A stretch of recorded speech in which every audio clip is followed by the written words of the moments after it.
In this video, we will be looking at the intuitive definitions of the limit.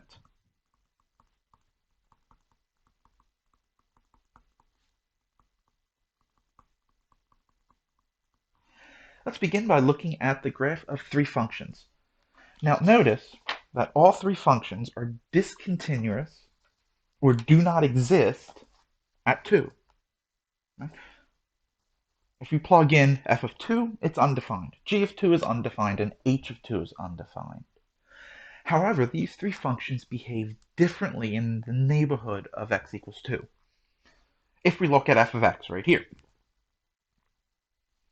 if we trace the graph coming in from the left-hand side of x equals 2, we notice that the function appears to be approaching the value of 4.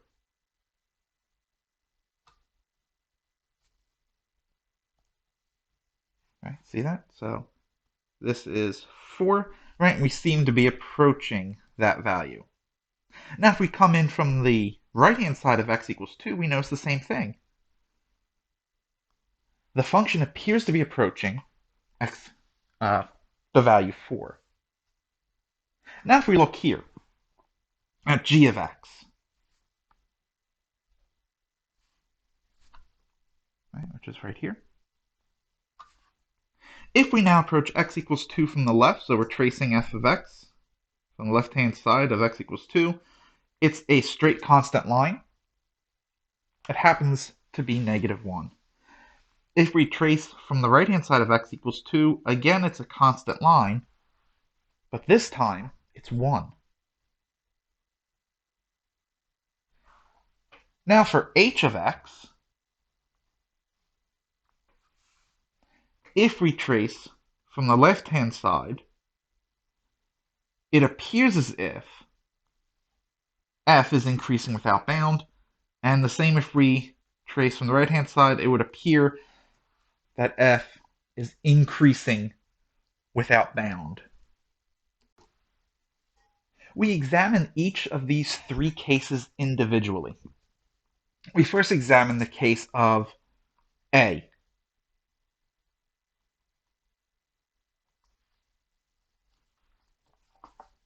So we suppose that f of x is defined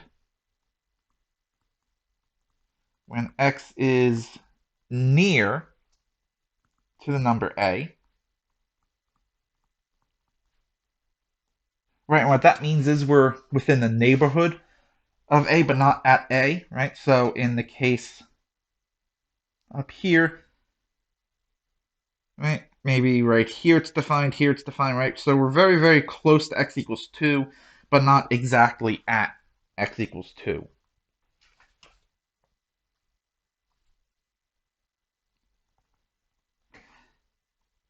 Then we will write this.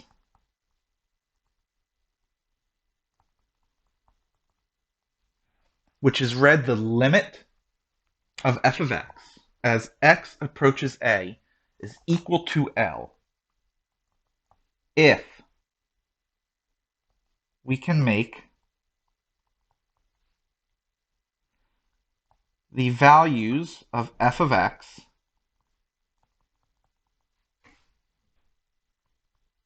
arbitrarily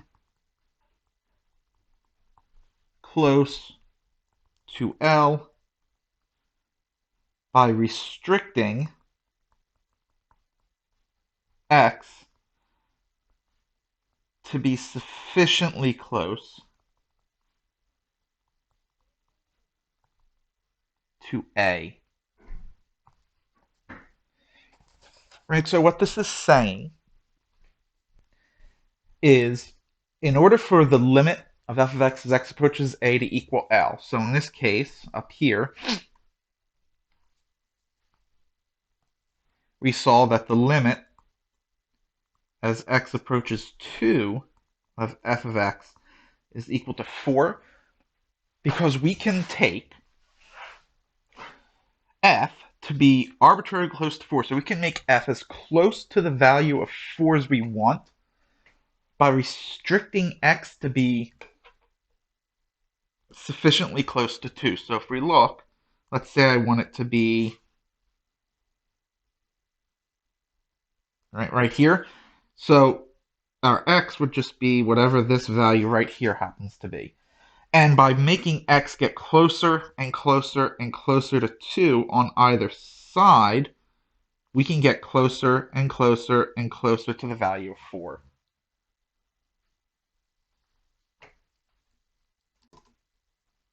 We will now consider the case of g of x.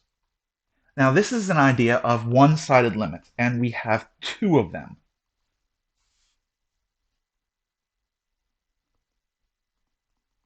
So we write this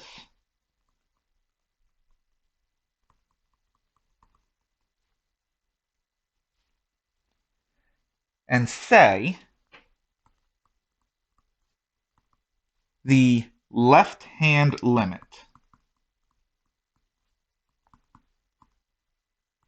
or the limit from the left as x approaches a is equal to L if we can make L, I'm sorry, if we can make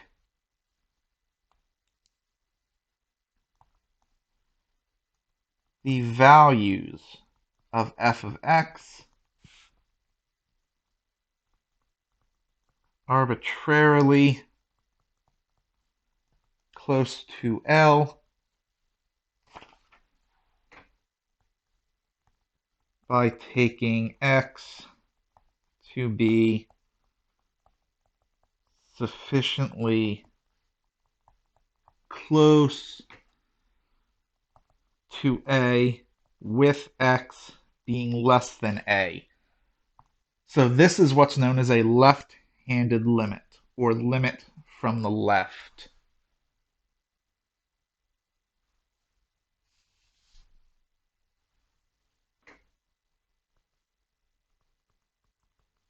Well, we also have a right-handed limit. That is represented this way.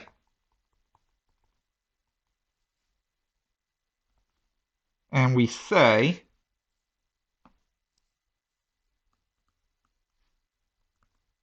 the right-hand limit, the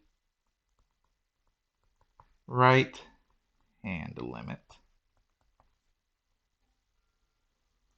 or the limit from the right as x approaches A is equal to L if we can make the values of f of x arbitrarily close to L by taking x sufficiently close to A, with x now being larger than A.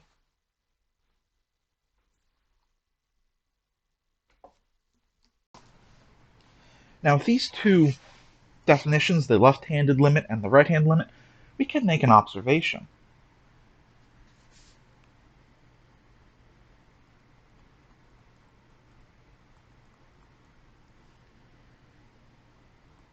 We let f of x be a function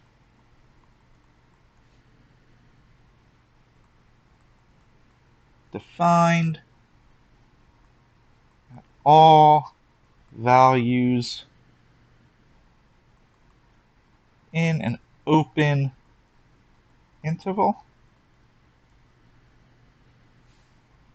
containing a, except possibly at a itself. So this means that f of x is going to be defined for every single value in some open interval that contains a, but f of x does not have to be defined at the number a itself. And we let L be a real number.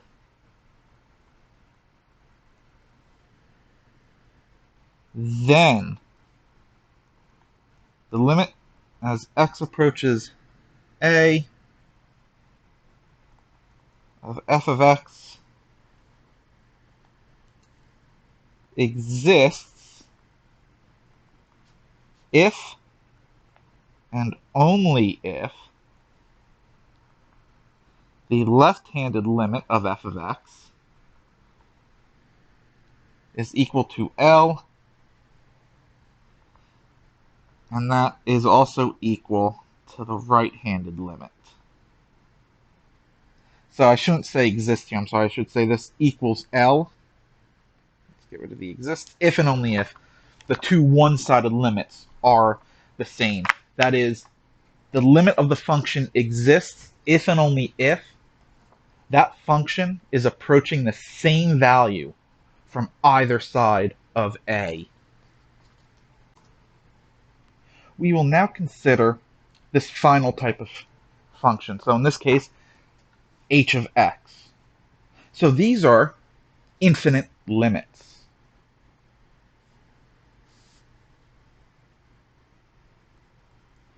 We let f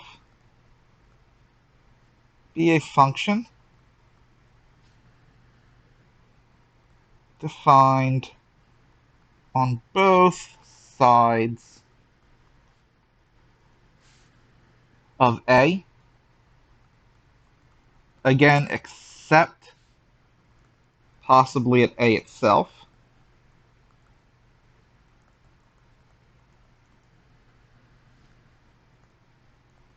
Then we write this.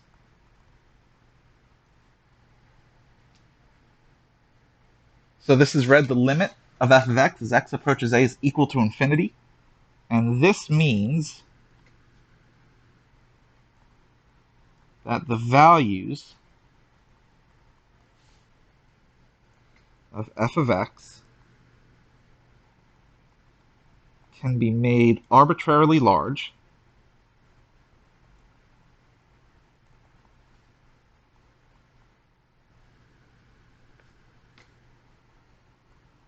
by taking x sufficiently close to to a.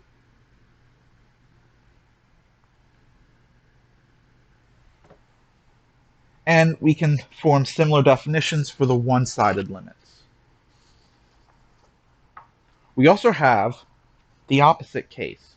So instead of increasing without bound, we could be decreasing without bound. And the definition is going to be very similar. So once again, we let f be a function that is defined on both sides of a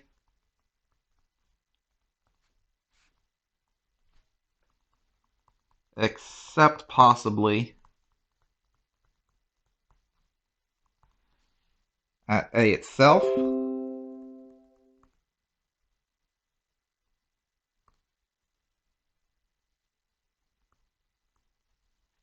Then we write this,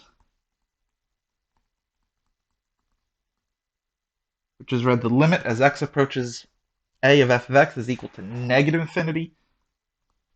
And this means that the values of f of x can be made arbitrarily, we say large negative, meaning that the absolute value of these of f of x can be made arbitrarily large, but in the negative direction, by taking x to be sufficiently close to a.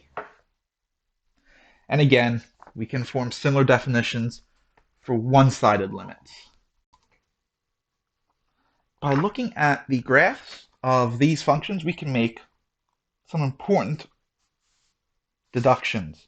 First, we're going to call this a proposition.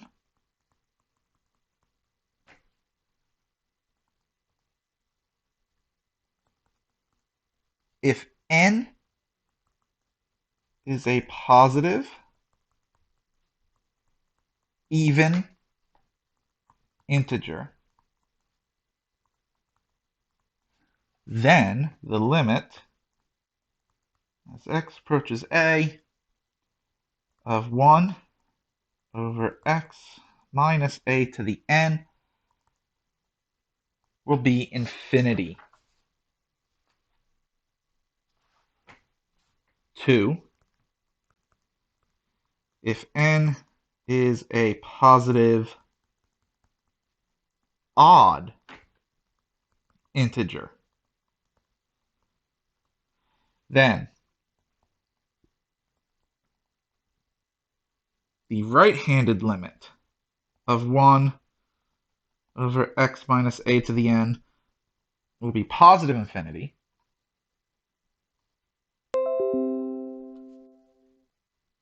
And the left-handed limit as x approaches a of 1 over x minus a to the n will be negative infinity. Now what we're going to do is take a look at these, and I'm going to do this using a program known as Mathematica.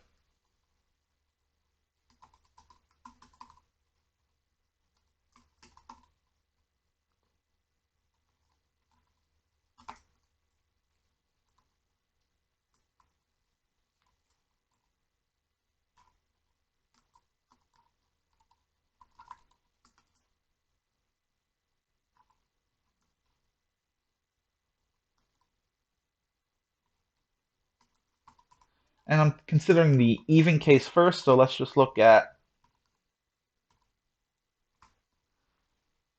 the first 5 even numbers.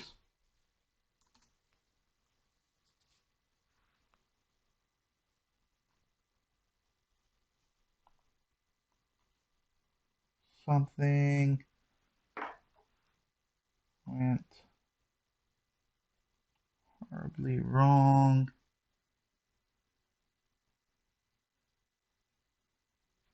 I forgot to specify a value for a. All right, that has to go after here. And we can take several values for a. Let's go minus 5 to 5. Now, this should work okay.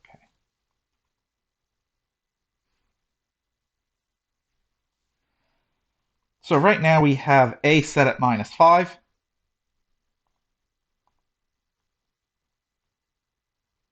And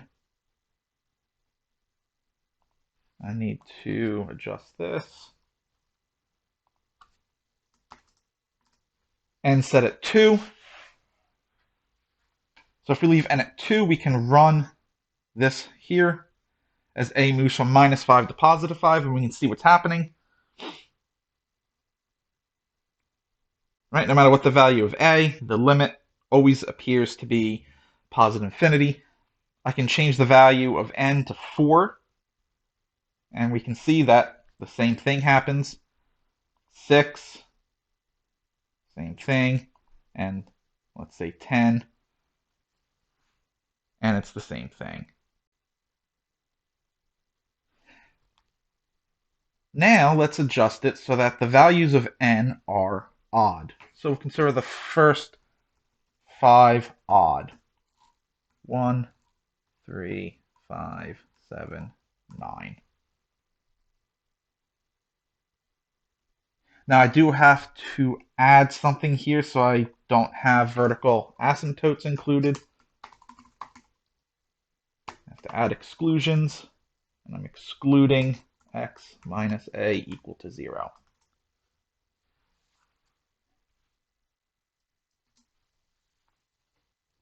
Now again, we're starting with n equals 1. This is a equal to minus 5.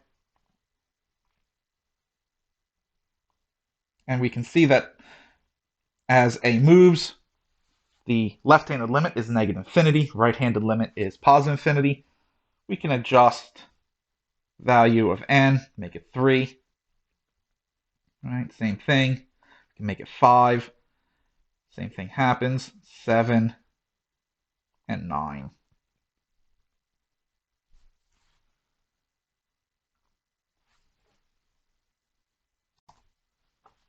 Now, with all these definitions, we can formally define what we mean by a vertical asymptote. We let f of x be a function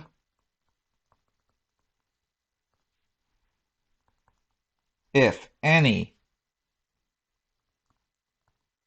of the following conditions hold.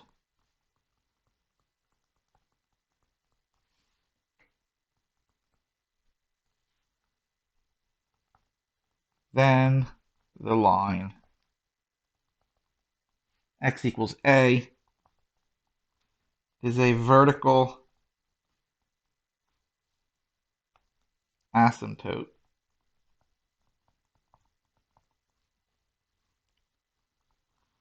of f of x. All right, these three conditions.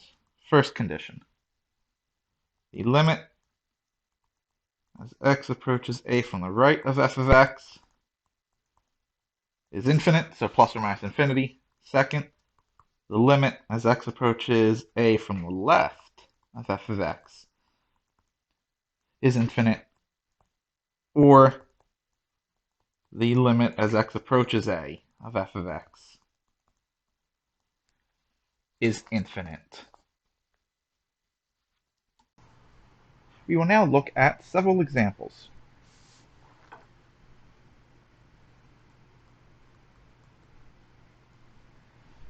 Let's start by looking at the limit as x approaches 0, sine of x over x. Now here, our f of x is sine of x over x, and our a is 0. So we're going to try and find this limit by creating a table of values. So we want a table of values of x, and then what f is equal to at that specific x. Now we're going towards 0, so let's start with the left-handed limit. Now, because remember, the limit exists if and only if the two one-sided limits are the same. So we want values of x less than 0, but still sufficiently close to 0. Well, we can start with negative 0.1. So what we want to do now is we want to find sine of negative 0.1 divided by negative 0.1. Well, the easiest way to do this is to plug it into a calculator. But let's go ahead and look at creating a table using a calculator. So our function was sine of x divided by x. This will, of course, give us a graph. I'm not interested in the graph. Menu, I want the table. Let's do split screen. And I want the value 0.1. Will that? No. All right, so now I have to come back to menu, table, table settings. Let's start at negative 0.1. This will give me this value right here. So 0.99833. That was what it was, right? Yep. 0.998. Let's just go up to 3. Okay, but we can still get closer to 0, so let's look at negative 0.01. So let's come back over. Again, let's come to Menu, Table, and edit the table settings. Let's now start at negative 0.01. See what that value will give us. 0.9999, let's say.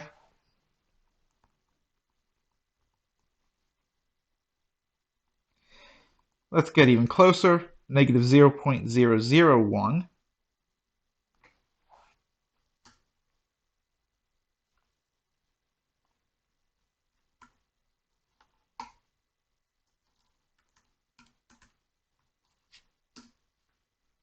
And now the table gives us exactly 1.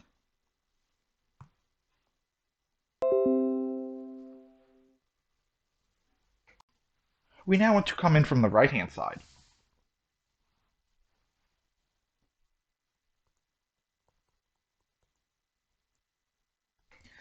We're going to use the same values, except now they're positive, right? So we want values to the right of 0 that are still close. So we can start with 0.1.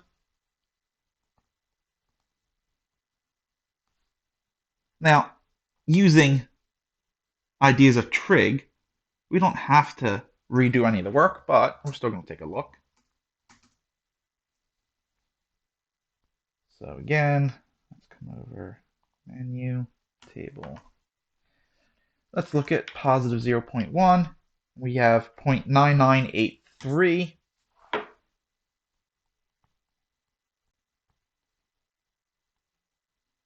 Look at 0.01.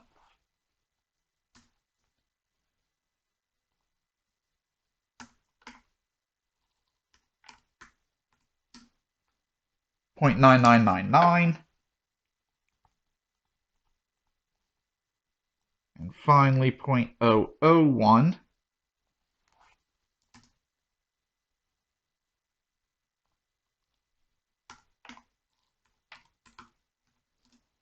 And we have 1. Now from the left, it's approaching 1. From the right, it's also approaching 1. So we can say that the limit as x approaches 0 of sine of x over x is equal to 1.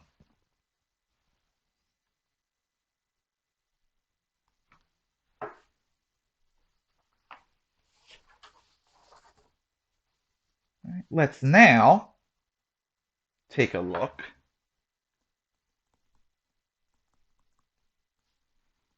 at the limit as x approaches 0 of sine of 1 over x.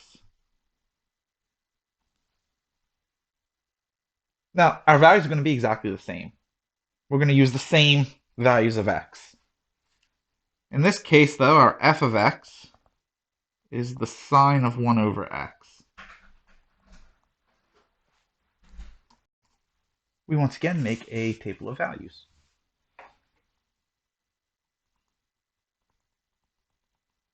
Let's again start from the left.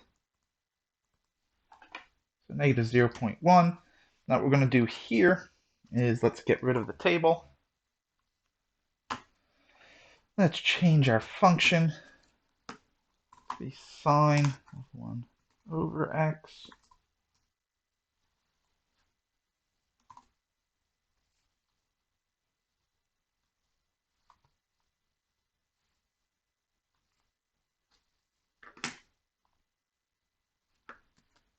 Table, edit, and let's look at negative 0.1. We get 0.5, let's just say 0.544.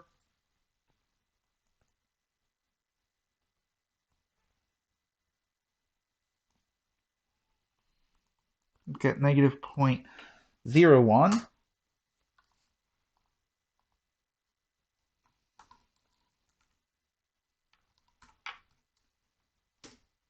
We have 0.506, let's say.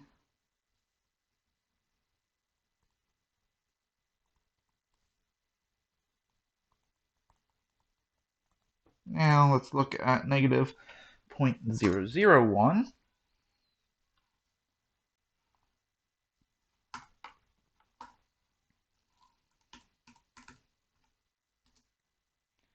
We get negative 0.826, let's say.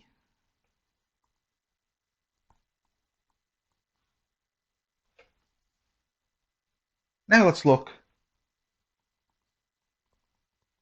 on the right.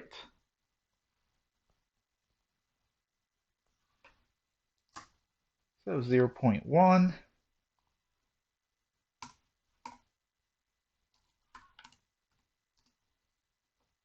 Negative 0.544.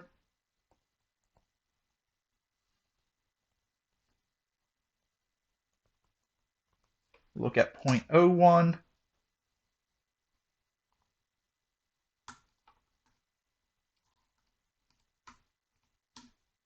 Negative 0.506.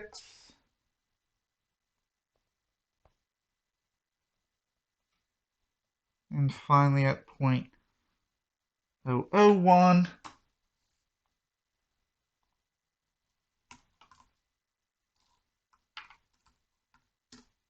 We have 0.826.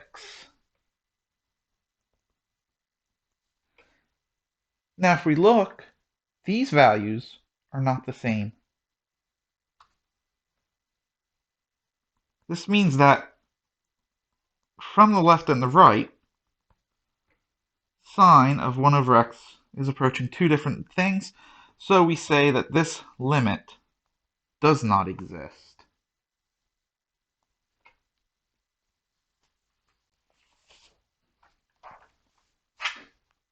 Let's now look at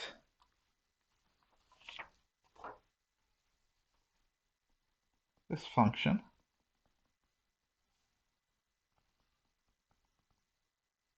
A piecewise function this time. We have x plus 1 whenever x is less than 2, and we have x squared minus 4 whenever x is greater than or equal to 2. And we want to find three limits: left-handed, right-handed, and then the overall limit.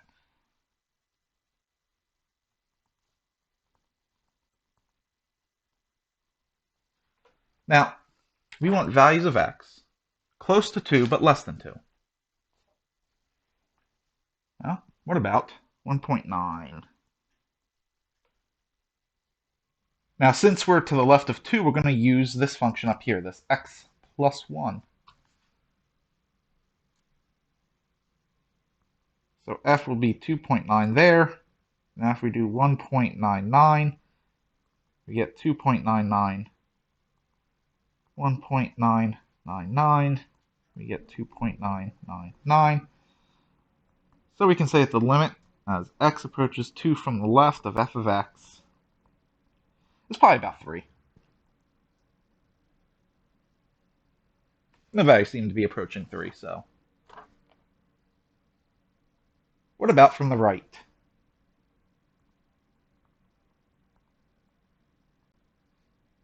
Well, 2.1. Now this time, we're looking at x squared minus 4 because we're to the right of 2.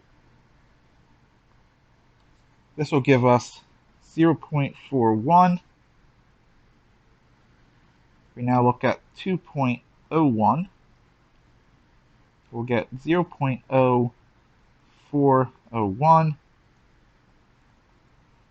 If we look at 2.001, we get 0.004001. These values are getting smaller and smaller, specifically towards 0. So we can guess that this limit, the right-handed limit, is 0.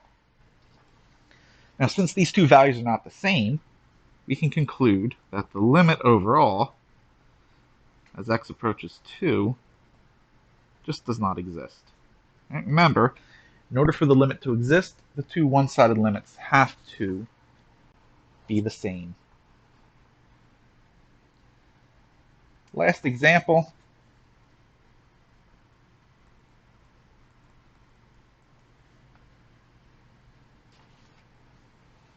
Let's go ahead and try to find the limit as x approaches 0 of 1 over x.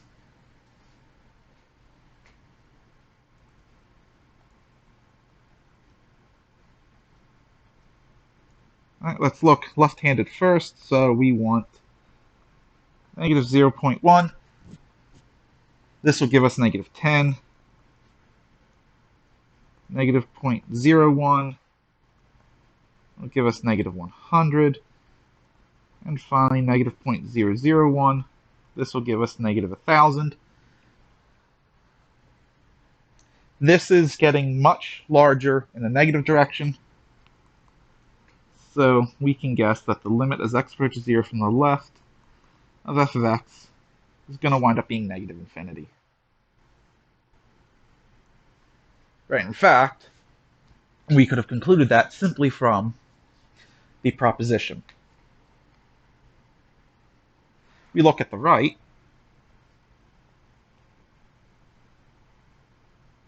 0.1 we'll have 10. 0.01 we'll have 100. And then 0.001 we'd have 1,000. These constantly get larger and larger. So we can say that the limit as x approaches 0 from the right of f of x is infinity. Now these two limits are not the same. So the limit as x approaches 0 of 1 over x just simply does not exist. So that concludes our introduction into limits. Creating a table for limits is perfect. However, it can be very time-consuming and tedious.